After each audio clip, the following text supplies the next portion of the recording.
Navio liberiano que saiu da Venezuela e desligou o localizador está na Rota dos Fantasmas, suspeitos por óleo no Nordeste.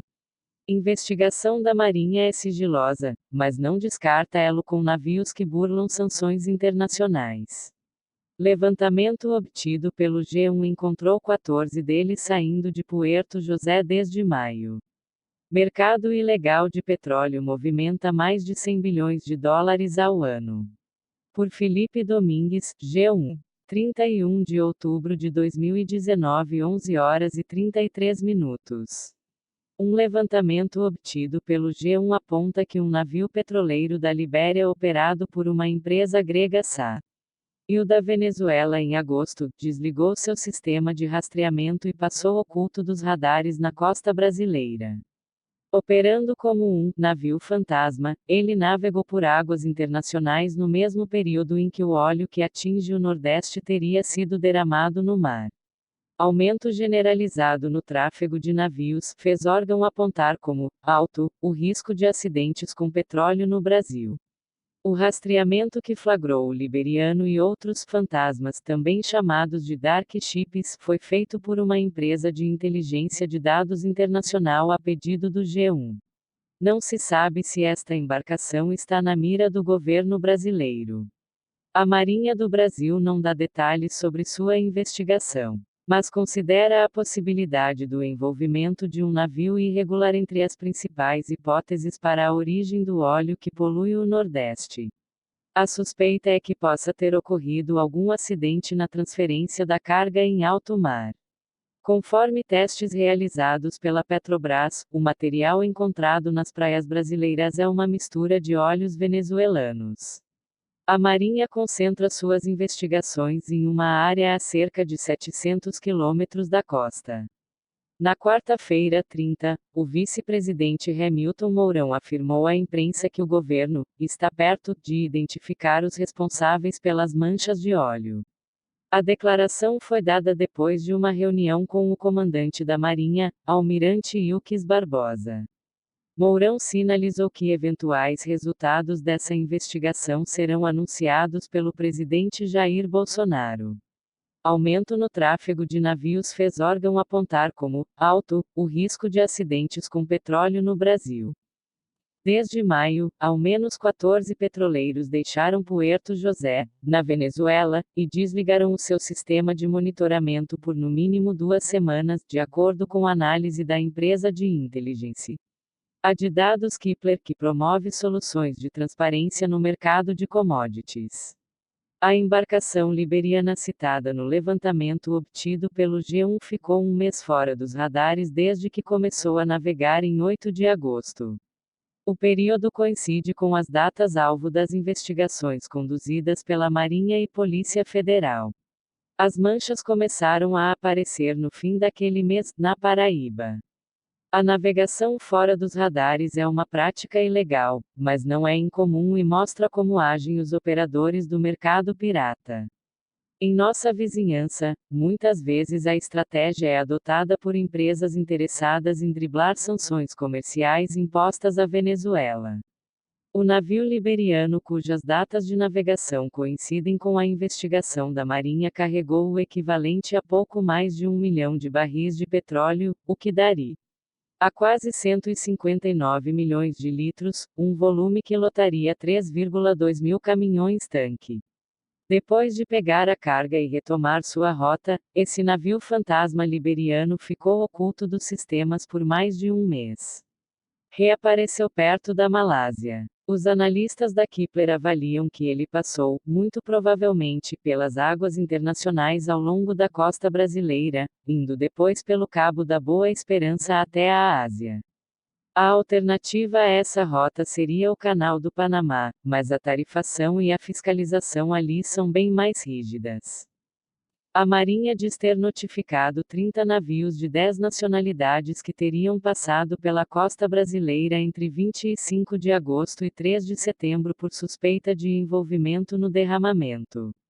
Procurados pelo G1, os responsáveis pela investigação não informaram se o navio-tanque com bandeira da Libéria está entre eles. A empresa grega responsável pelo navio não retornou os pedidos de esclarecimentos feitos pela reportagem. Comércio bilionário. Considerando o mercado legal, a carga transportada pelo navio liberiano valeria algo perto de 61 milhões de dólares. No mercado ilegal, o valor é um pouco mais baixo, mas os descontos e os riscos fazem parte da ilegalidade neste comércio que movimenta cerca de 130 bilhões de dólares por ano, algo como 530 bilhões de reais. Esse valor é superior à soma de tudo o que é produzido em um ano por algumas economias do mundo como Ucrânia, Angola e Marrocos, por exemplo. Entre os países em que o roubo e contrabando de petróleo são mais comuns estão Nigéria, México, Equador, Irã e, atualmente, também a Venezuela. Para poder entrar na ilegalidade, os administradores dos navios desligam o sistema de monitoramento das embarcações. Em alto mar, o chamado Automatic Identification System, AIS. O AIS serve para localizar e identificar os navios a longa distância. A Convenção Internacional para a Salvaguarda da Vida Humana no Mar, SOLAS, um tratado das Nações Unidas, exige que os navios usem sempre os sinais AIS para navegação. Analistas do setor apontam que as embarcações fantasmas montam verdadeiras lojas no oceano para a venda de petróleo e derivados. Um dos riscos é que ocorram problemas durante a transferência do produto, levando a um derramamento no mar. Na maioria das vezes, eles comercializam os derivados do petróleo, e nem sempre o óleo cru. Boa parte do dinheiro financia outras atividades fora da lei, como o tráfico de drogas e o terrorismo. E as medidas de fiscalização contra ele não são efetivas, leia mais abaixo. Um mercado ilegal e global. O roubo e o contrabando de petróleo e de combustíveis ocorrem em grande escala, e em âmbito global.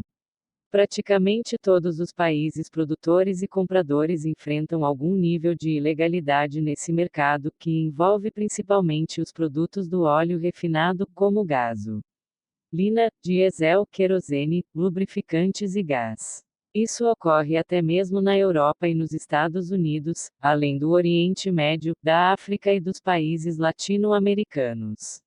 No Brasil, o mercado é mais controlado, dominado pela Petrobras. No país, a ilegalidade mais comum não tem relação com os dark ships, mas com furtos na rede de mais de 14 mil quilômetros de oleodutos e gasodutos. Em 2018, a estatal registrou 261 ocorrências de intervenções clandestinas nesses dutos. A forma mais comum de comercializar o óleo ilegalmente é por meio da arbitragem, isto é, obter o produto mais barato em um lugar e vendê-lo por preço mais alto em outro. Nesse mercado, a técnica também é muito usada para lavagem de dinheiro. De acordo com o pesquisador e analista David Saudi, especialista na investigação do comércio ilícito de petróleo no IR. Consilon, EUA, a diferença de preços entre um país e outro se dá tanto pelo modelo de produção quanto por causa de subsídios ao setor petroleiro em algumas localidades. Você pode comprar combustível subsidiado no Equador, por exemplo, e depois vendê-lo fora, na Colômbia. Não é à toa que a possibilidade de mexer nos subsídios no Equador provocou protestos recentemente, recorda Saudi. O óleo ilegal costuma ser comercializado com um desconto em relação ao preço de mercado. De acordo com Saudi, é difícil estimar quanto valeria uma carga ilegal de petróleo no mercado clandestino, mas os preços se baseiam nos do mercado regular. O petróleo cru tipo Brent está atualmente na casa dos $61 por barril.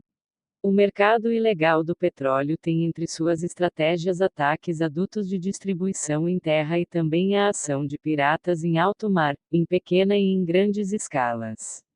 Há navios-tanque que literalmente montam uma loja no oceano. E aí ocorrem muitas transferências de carga de um navio para o outro, David Saudi, analista do IR. Consilon, EUA. Especialistas alertam para sistema de resposta a grandes vazamentos no transporte marítimo. Desviar a carga e sumir do mapa. É nesse ponto que muitas embarcações que carregam petróleo desligam seus sistemas de monitoramento AIS e somem do mapa. Esses navios saem do porto com uma carga e, no meio do caminho, carregam mais óleo ou combustíveis, e talvez passem o produto para outras embarcações. Só depois o produto contrabandeado é levado a um destino. Embora o petróleo seja normalmente medido em quantidade de barris, cada barril tem 159 litros, o mais usual é que o produto e seus combustíveis sejam transportados em grandes tanques. Seriam necessários milhões de barris de metal para poder transportar a enorme quantidade de óleo que apareceu nas praias do Brasil, algo bastante incomum. O analista do mercado de petróleo cru Emanuel Belostrino, da Kepler, explicou ao G1 que quando um navio desliga o AIS, ele para de emitir sua posição e também outras informações de movimento. Eles ficam, essencialmente, escondidos e fora do mapa, afirma. O sinal AIS é uma medida de segurança, pois ajuda a evitar colisões e outros acidentes marítimos. Os capitães de navios não vão, normalmente, parar de enviar esses sinais, a menos que estejam ativamente tentando esconder suas posições, como é o caso de algumas embarcações levando óleo cru iraniano ou venezuelano. Emanuel Belostrino, da empresa de inteligência de dados Kepler. Ele menciona especialmente o Irã e a Venezuela porque esses países têm regimes políticos que atualmente enfrentam sanções internacionais, especialmente dos Estados Unidos e da Europa. O mercado clandestino do petróleo acaba se tornando uma alternativa para desovar uma parcela importante da produção, que por causa das sanções, não encontraria saída legal. Em relatório para o Centro de Pesquisas, Atlantic Council, os especialistas Ian Halby e David Saud dizem que o comércio ilegal de óleo custa bilhões de dólares ao ano para os governos que deixam de arrecadar impostos, e também para a empresa do setor de energia que enfrentam a concorrência desleal. O contrabando de óleo e seus produtos fomenta outras atividades ilegais como pirataria nos oceanos. Produção de cocaína, pois a gasolina é usada como solvente. Financiamento para o crime organizado e o terrorismo. Cobertura para outras operações de tráfico. Apoio para operações de pesca ilegal. Segundo Saud, a única saída para minimizar o problema seria a criação de parcerias internacionais e principalmente regionais na fiscalização e no combate ao comércio ilegal. A situação do vazamento de óleo no Brasil mostra a enorme necessidade de cooperações regionais. É importante termos respostas regionais, e não só nacionais, porque a repercussão desse problema sempre termina atravessando as fronteiras, analisa. Os 14 navios fantasmas. As sanções dos Estados Unidos contra o petróleo venezuelano fizeram com que, nos últimos meses, mais navios começassem a sair da Venezuela com grande quantidade de óleo cru, conforme observou Emanuel Belestrino. Segundo ele, só no mês de agosto, um total de 17 navios petroleiros carregaram petróleo cru em Puerto José. Alguns carregam quantidade equivalente a quase 2 milhões de barris de petróleo e desaparecem do radar quando desligam o sistema AIS, afirma o analista de mercado. Nesse contexto, o G1 pediu a Kepler que fornecesse uma lista dos navios mais recentes que usaram esse recurso para sumir do mapa. Desde o início de maio, foram 14 embarcações, conforme a tabela abaixo. Alguns desses barcos desaparecem do radar por pelo menos 2 semanas e reaparecem depois no sistema em lugares como o Estreito de Malaca, entre a Península da Malásia e a ilha de Sumatra, ou o Cabo da Boa Esperança, África do Sul. Navios petroleiros que desligaram o AIS por ao menos 2 semanas. Dessa lista, o navio mais próximo ao desastre ambiental no Brasil é aquele com bandeira da Libéria que carregou petróleo bruto na Venezuela do tipo Merey 16, um dos mais comercializados, e desligou seu AIS por mais de um mês. O G1 questionou a empresa responsável sobre o porquê de a embarcação ter navegado com o AIS desligado, mas ainda aguarda uma justificativa.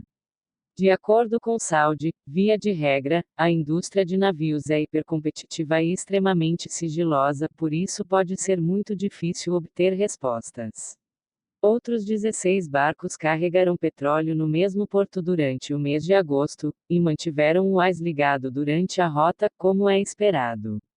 A Marinha não detalhou os nomes dos suspeitos e não é possível afirmar se eles integram a lista. Especialistas confirmam que, de fato, o óleo venezuelano é mais pesado, ácido e denso, características que batem com o material que está nas praias do Nordeste. Também os óleos do México e do Canadá têm aspecto parecido. Por causa das características desse óleo venezuelano, ele teria que ser levado para países que têm estrutura avançada de refinamento, como Rússia, Índia ou Cuba, por exemplo. Nem todos os países conseguem refinar um óleo extremamente denso. Também por isso é mais comum o contrabando de combustíveis. O querosene, por exemplo, pode ser usado na adulteração de gasolina. Esse óleo venezuelano é diferente daquele encontrado na Nigéria, por exemplo, que é mais leve, doce, baixo teor de enxofre, e por isso mais fácil de refinar. Na Nigéria roubam muito óleo cru porque o óleo de lá pode ser refinado até no quintal. Esse cálculo criminoso faz sentido, conta Saudi, acrescentado que a gasolina que resulta desse processo entra facilmente no Togo, por exemplo. Já o óleo do México ou da Venezuela é bem diferente, muito pesado. Você precisa de um processo mais complexo, com equipamentos e muito conhecimento. Tanto que no México roubam mais o combustível já refinado. David Saudi, pesquisador do IR. Consulum. Segundo Emanuel Belostrino, os navios fantasma que carregam óleo cru da Venezuela e tentam ofuscar suas operações durante a viagem desligando o sistema AIS desaparecem do mapa por tempo considerável. O fato de o óleo não ser habitualmente transportado em barris de metal, e sim em tanques torna ainda mais misterioso o fato de terem sido encontrados barris da marca Shell contendo o mesmo óleo em algumas das praias. A Shell diz que os barris eram, originalmente, de lubrificantes e que foram reutilizados por terceiros, não por ela. Ataques de piratas a navios tanque de óleo cru seriam uma possibilidade, desde que alguns bandidos tenham retirado uma parte do óleo dos tanques e passado para alguns barris reutilizados. Mas essa teoria seria muito difícil de provar, deduz o analista Belostrino. Esse é o único caso que posso pensar envolvendo barris de verdade. Desafios da fiscalização. Qualquer instituição e até outros navios podem monitorar o sistema AIS. Existem várias agências que fornecem esse serviço, usado inclusive pelas guardas costeiras, pelas bases de controle dos portos e pela Marinha. Porém, quando os navios fantasma desligam o sistema AIS, é impossível saber exatamente o que aconteceu no período em que não estavam sendo monitorados. Esse é o maior desafio para a fiscalização em águas internacionais. Esses dark ships estão num campo muito difícil de detecção, lembra o professor Rui Carlos Botter, do Departamento de Engenharia Naval e Oceânica da Universidade de São Paulo, USP. Você nunca vai conseguir saber de onde ele veio e o que fez. Precisaríamos de sistemas muito mais complexos e caros para isso. Embora existam convenções internacionais e orientações claras, recorda Botter, são as autoridades nacionais as principais responsáveis pela fiscalização, no caso do Brasil, a Capitania dos Portos. E, de qualquer forma, você precisaria de provas para acusá-los de alguma coisa. Os tribunais internacionais raramente entram nesse tipo de coisa, diz o engenheiro naval. David Saudi acrescenta que, exceto em situações muito especiais, ninguém tem autoridade para inspecionar uma carga em águas internacionais. Cada embarcação precisa seguir as leis do país que lhe atribui uma bandeira. E também a legislação dos países por onde passa em suas viagens.